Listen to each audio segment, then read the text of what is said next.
Selamat pagi, selamat siang, selamat sore teman-teman. Salam dari saya. Baik teman-teman, di kesempatan kali ini jumpa lagi bersama saya di Arlin Channel ya. Terima kasih buat teman-teman yang selalu support Arlin Channel. Dan buat teman-teman yang baru bergabung, terima kasih sudah bergabung di Arlin Channel. Baik teman-teman, pada kesempatan kali ini saya mau sharing kepada teman-teman semua. Di video saya sebelumnya banyak yang berkomentar, ada yang bersifat memotivasi, ada juga yang mungkin masih penasaran. Oke teman-teman, jadi ini sekilas saya membahas mengenai potensi penghasilan di taksi online yang saya ketahui, khususnya di Jakarta ya. Nah, kemarin juga baru ada yang bertanya melalui Facebook ya, messenger di pesan di Facebook. Ternyata beliau ini menyatakan, Pak Arlin, saya selalu menonton video-video yang Pak Arlin update. Saya tertarik dengan konten-konten Pak Arlin. Suami saya bekerja di Bluebird dan boleh dong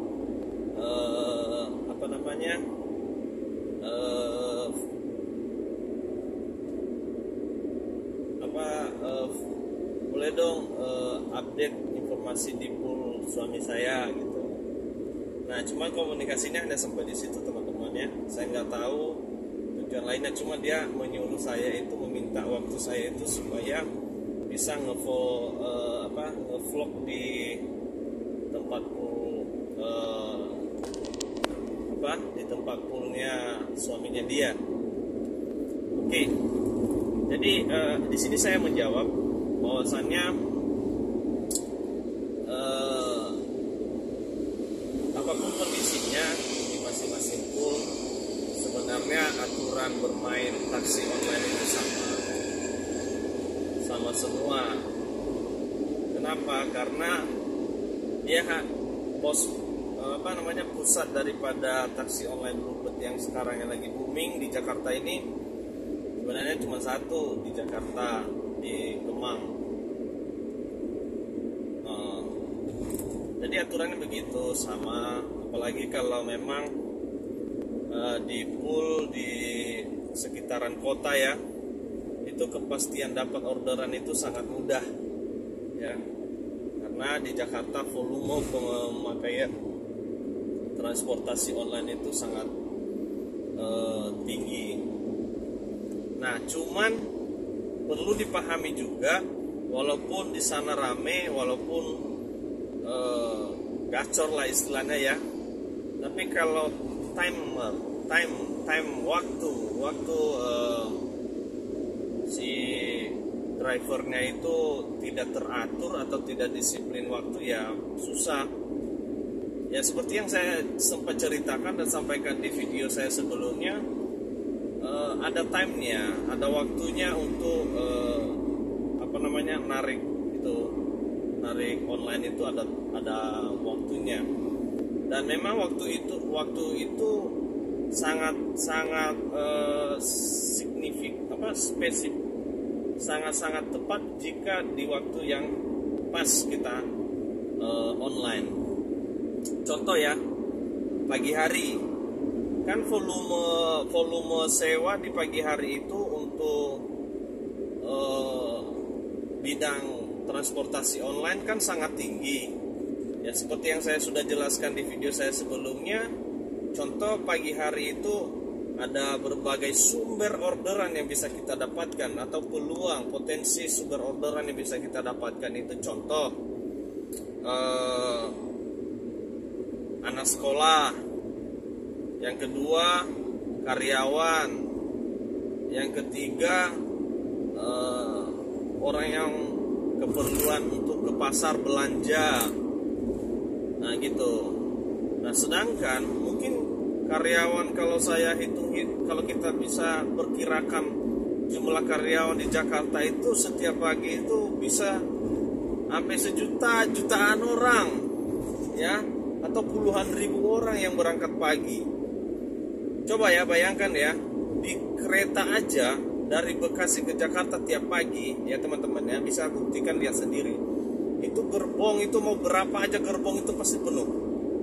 Dan bahkan kondisi di kereta itu membludak, gitu loh, membludak. Jadi makanya volume penumpang di pagi hari itu banyak sekali.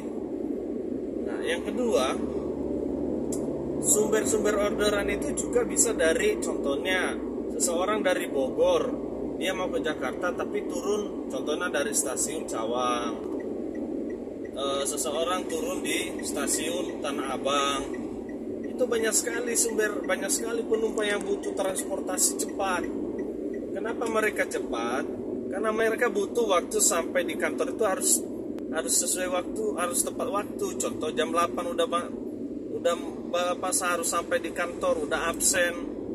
Nah makanya kebutuhan transportasi cepat atau transportasi online, di mana dia tidak perlu mau standby lagi, dia hanya tinggal pesan melalui melalui aplikasi, ya, langsung. Kadang-kadang pun kita kalau di kereta itu untuk minta transportasi online, kadang-kadang kita masih di kereta udah pesan ini mobil atau motor atau transportasi lah ya. Nah gitu teman-teman. Jadi makanya saya jalankan, wah setiap pagi kalau saya lintas di Sudirman itu buset, banyak banget calon-calon penumpang. Ya memang dekat, kadang-kadang mereka ada yang dekat, ada yang jauh. Mungkin mereka tadi turun di stasiun kereta, ya mereka untuk mau ke kantor, menuju kantor kan kalau berjarak 2 kilo aja udah harus mikir dia kalau jalan kaki. Nah jadi gitu ya, itu harus diingat bahwasannya time itu penting buat kita sebagai driver untuk melayani penumpang yang menggunakan jasa transportasi online. Begitu juga Grab, begitu juga Gokar, begitu juga taksi online, bis juga rame. Jadi begitu teman-teman. Nah, yang kemudian jangan lupa time ya. Nah kemudian untuk informasi mengenai ya aturan di pool itu masing-masing itu hampir sama aja ya, apalagi kalau ini teman-teman di pagi hari kita online mungkin mulai jam 3 pagi ya, untuk supaya kita bisa cepat pulang ya harus cepat berangkat, kan kuncinya di situ. Dan yang kedua, time untuk menunggu. Teman-teman jangan buang-buang waktu teman-teman untuk menunggu di suatu tempat atau di suatu lokal wilayah untuk menunggu sewa, jangan. Karena ingat, itu yang saya katakan tadi, bahwasanya sumber orderan kita itu banyak. Bisa dari stasiun kereta, bisa di mall, bisa di di rumah sakit, sekolahan, ya. Bahkan kelebihan taksi online itu kan itu ngelambai. Orang sedang berdiri di pinggir jalan, butuh taksi online, butuh taksi, langsung dia ngelambai. Ya, di kota Jakarta itu udah pada tahu sistem pesan taksi bisa ngelambai, tidak harus melalui aplikasi. Karena kadang-kadang ada penumpang yang menurut dia untuk pesan pakai aplikasi butuh waktu lama, ya udah ngelambai aja. Apalagi kalau banyak mobil-mobil taksi yang lalu lalang atau yang sedang jalan melintas di depan dia. Ya udah, tinggal dia ngelambai saja. Itu teman-teman. Nah, ngelambai itu juga tidak harus jarak dekat, bisa itu jarak jauh. Ya, intinya gitu ya. Saya menjawab daripada permintaan penonton saya, dimana katanya harus minta waktu saya untuk ngevlog di pool suaminya. Ya, saya mungkin saat ini belum untuk ke sana, tapi itu sih bolehlah dikomunikasikan sama yang bersangkutan, kenapa, ada apa situasi saat ini gitu loh. Jadi itu menurut saya, satu, memang harus mengatur waktu, disiplin waktu ya. Yang kedua, pintar membaca wilayah. Contoh di pinggiran, kalau di pinggiran ya ngapain nunggu-nunggu hanya untuk menghemat 1 liter bensin, maka kita kosong sampai 3 jam. Jangan seperti itu dihindari. Lebih bagus kita rugi 1 liter, itu kan harga 10.000 rupiah kan. Nah, daripada kita kehilangan waktu, karena satu hari itu kan udah pasti waktunya 12 jam. Kalau siang malam berarti udah 24 jam gitu teman-teman. Nah, ini yang selalu juga harus saya motivasi teman-teman kita driver online ini ya, maksudnya taksi ya, khususnya taksi ya. Sayang kalau menunggu lama di wilayah-wilayah yang kosong, yang memang tidak ada potensi penumpang. Itu disayangkan sekali ya. Contoh menunggu sampai 2 jam 3 jam, sementara kalau kita mutar keliling sebenarnya dari di 2 jam itu atau 3 jam itu bisa kita 3 sewa, 2 sewa. Nah, kalau dapat sewa yang bagus gimana? Nah, kemudian teman-teman, kenapa volume ataupun penghasilan argo di taksi online itu sangat terjangkau besar ya? Kenapa? Karena perhitungan berbeda dengan perhitungan driver online seperti Grab, Gokar, itu namanya taksi online. Taksi online itu bisa 15 juta, 20 juta, bahkan 27 juta satu bulan itu mereka omset argonya itu bisa karena mungkin dia dapat sewa yang bagus dalam bulan itu gitu. Jadi kenapa besar? Karena perhitungan untuk argo taksi itu kan satu, waktu. Contoh, seseorang udah pesan taksi, udah jalan, tapi dia mau suruh menunggu. Nah, itu aktifkan aja iotnya, dashboard IO itu aktif dan itu tarif berjalan. Itu pernah saya kemarin itu dari Kokas sampai mau ngantar customer ini ke Tangerang, meetingnya sebentar, sekitar setengah jam. Saya menunggu hampir setengah jam juga. Jadi saya disuruh untuk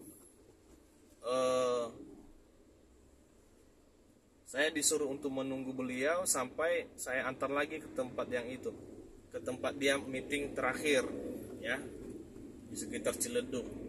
Nah, itu saya satu customer itu 600.000 ya, mulai dari Kokas ke Tangerang menunggu, saya aktifkan terus iot. Jadi kita kerja istilahnya harus jujur dalam bekerja, tapi kita dibayar gitu loh. Jadi saya menunggu di depan hampir setengah jam, habis itu jalan lagi. Yang kedua, waktu apalagi perjalanan kita kalau macet contohnya, itu kan argo berjalan. Makanya saya bilang kalau penghasilannya tidak memuaskan untuk taksi online, berarti ada yang salah gitu loh. Nah, itu masukan aja dari saya. Memang perlu kita mempertimbangkan contoh minyak dan lain sebagainya ya, risiko ya. Tapi mau tidak mau kan, daripada menunggu kosong akhirnya buang waktu beberapa jam. Oke teman-teman, itu saja sharing saya di kesempatan kali ini. Ini semoga menjadi bahan dan referensi kepada teman-teman terlebih-lebih kepada teman-teman pemula yang belum punya pengalaman banyak, khususnya untuk taksi online ya. Saat ini taksi online sangat bagus dan sangat potensial banget ya, penghasilannya lumayan lah. Banyak teman-teman saya juga yang masih kita komunikasi bagus mereka gitu. Yang penting jangan aneh-aneh aja, karena kalau udah aneh-aneh udahlah gitu. Oke, sampai di sini teman-teman pertemuan kita, semoga ini bisa bermanfaat dan sampai ketemu di video saya selanjutnya. Bye bye.